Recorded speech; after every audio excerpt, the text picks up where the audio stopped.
আগের ভিডিওতে তোমাদেরকে দিদির বিয়ের কেনাকাটার শাড়ি অবধি দেখিয়েছিলাম। চলো বাকিটা আজ দেখা যাক।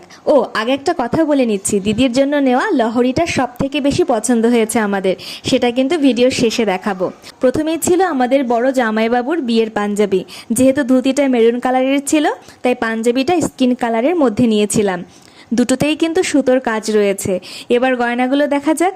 সব গোল্ডের জিনিস তো দিদি আগেই কিনে নিয়েছে, এবার টুকটাক কিছু জিনিস শ্রীহরি থেকে নিয়েছিলাম।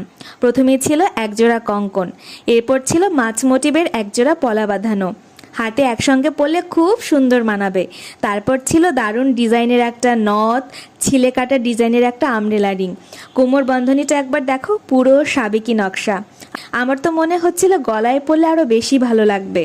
সিম্পলের মধ্যে আরও একটা কোমর বন্ধনী নিয়েছিলাম। এবার লহরিটা দেখা যাক। এত সুন্দর দেখতে যে একটা পরলেই যেন যথেষ্ট। বাইরে থেকে মনে হচ্ছিল যেন পুরো গোল্ডের মতো। যাই হোক, আজ এ পর্যন্তই থাক, দেখা হচ্ছে নেক্সট ভিডিও।